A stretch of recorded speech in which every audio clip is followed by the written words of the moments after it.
दृष्टि में सबसे ज्यादा किसी को दंड दिया जाता है तो आत्महत्या करने वाले को बहुत निंदा की गई। आत्महत्या करने ये खिलवाड़ नहीं है जो लोग अपने शरीर को नष्ट करने के लिए सोचते हैं। मतलब बहुत समय तक तो इनको पहले प्रेत बनना पड़ेगा, तड़पते रहेंगे, जल भी नहीं मिलता पीने को, बड़ा कष्टमय जीवन, फिर अधो योनियों को प्राप्त होते, बहुत मुश्किल, पता नहीं किस कल्प में फिर करुणा निधान से मनुष्य शरीर दे।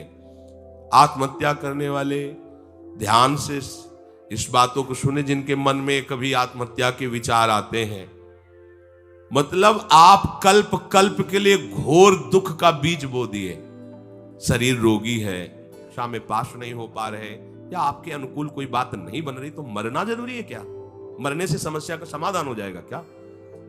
हम तो कहते हैं कि अगर तुम्हारे अंदर इतनी ही बात आ गई कि मैं शरीर को नष्ट कर दूंगा, आप जीना नहीं, तो आज से भगवान के लिए जियो, तुम दूसरों की कामना पूर्ण करने वाले बन जाओगे।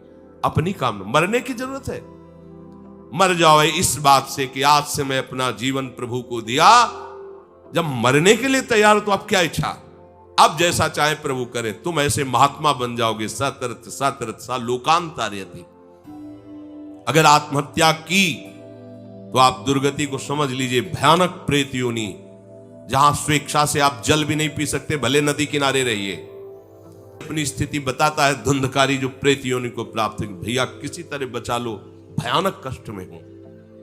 यह आत्महत्या करने से समस्त दैवी शक्तियां उससे नाराज हो जाती हैं। तुम्हें जीवन मिला है दुख से लड़ने का, भजन करो, तुम्हारा मंगल हो जाए। देखो, भोगों में यदि तुम रति करके अधर्माचरण से, पापाचरण से भोग भोगोगे तो तुम्हारा अंतिम निर्णय यही निकलेगा, ध्यान रखना।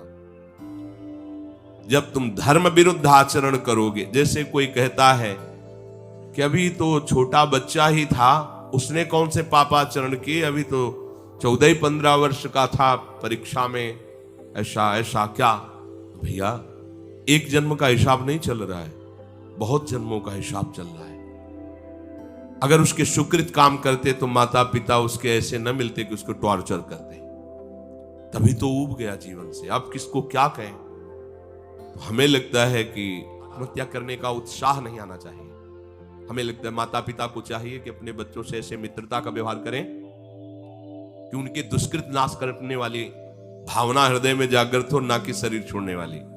कोई बात नहीं, अगर इस बार फेल हो गए हो ना, हम तुम्हें और अच्छा ट्यूशन पढ़ाएंगे। पर वो संसारिक लाभ को ही लाभ जानने वाले जानते हैं, इतना पैसा लगाया बर्बाद। अब वो बेचारा छोटी सी बुद्धि का पूर्व के दुष्कृत परिणाम से प्रेरित हुआ और उसको लगता है मैं आत्महत्या करूं। किसानी में सफलता नहीं मिल, लगता है आत्महत्या कर लूं। पति अनुकूल नहीं मिला, लगता है आत्महत्या कर लूं। पत्नी अनुकूल नहीं मिली, बोले आत्महत्या। ये कोई निराकरण है तुम्हारी समस्या का? समस्या का निराकरण तो विवेक से होता है। आप भगवान का आश्रय लेकर के भजन करते हुए फिर विचार कीजिए तो आपको रास्ता मिल जाएगा। पर जो रास्ता देने वाले प्रभु है उनसे तो आप विमुख हो चुके हैं, गंदे आचरण कर रहे हैं, मन में आध्यात्मिक शक्ति नहीं रह गई। आत्म शास्त्र में कई जगह लिखा है वो आत्महनन गति जाए, ऐसा कई जगह लिखा है। इसलिए जहां तक शब्द हमारे श्रवण इंद्रिय में पढ़ते हो तो लड़ना सीखो समस्या से, समस्या से हारना मत सीखो। समस्याएं तो आती रहेंगी, लेकिन तुम्हारा जो जीवन है बार बार नहीं मिलेगा। और नाम जप करोगे तो सबसे जीत जाओगे। नाम जप करोगे तो दूसरों को भी बचाने वाले बन जाओगे। नाम जप करोगे तो सही बात, तुम्हें कोई डिप्रेशन में डाल सके, आज तक ऐसी कोई समस्या पैदा नहीं हुई। आप नाम जप करके तो देखो। पर प्रभु से और प्रभु के नाम से आपका परिचय नहीं तो बस देहाभिमान में फूले घूमते।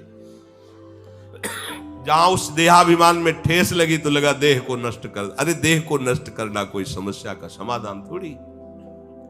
प्रभु कह रहे हैं कि मनुष्य शरीर नौका है, गुरुदेव खेवैया है, और मैं अनुकूल वायु हूं, सुख पूर्वक भवसागर से तर जाओ।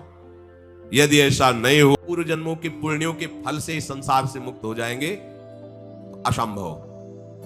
पहले ध्यान लो, पुण्य एक छोटी वस्तु है, संसार भयावह समुद्र है। ये केवल भगवत कृपा से, गुरु कृपा से पार हुआ जाता है, पुण्य बलों से नहीं। आज तक कहीं ऐसे इतना बड़ा पुण्यात्मा महाराज नृग, पढ़ के देखो भागवत, होश उड़ जाएंगे।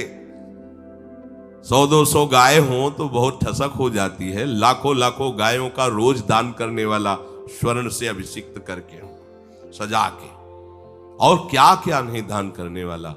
गिरगिट बना पड़ा था द्वारिका के कुएं में। द्वारिकाधीश ने करुणा की, अहेतु की, हाथ जोड़कर खड़े हुए बताया मैंने ऐसा ऐसा पुण्य किया, ऐसा ऐसा किया। पुण्यों के बल से भगवत प्राप्ति नहीं होती। पाप और पुण्यों का फल तो तुम्हें सुख दुख के रूप में मिलेगा, भगवत प्राप्ति के रूप में नहीं। कृपा है। जो आपके जीवन में आचरण हो रहे हैं वही अंतिम समय चिंतन में आएंगे। ये भूल जाओ कि अभी जवानी है तो हमको भोग मनमानी भोग ले, बुढ़ापे में भजन कर लेंगे। और ये जिन साधकों का लक्ष्य भगवत प्राप्ति नहीं है, तो चाहे जितना जो कुछ भी उनको अनुकूलता मिल जाए भगवान की तरफ से, वो कभी नहीं चल पाते हैं।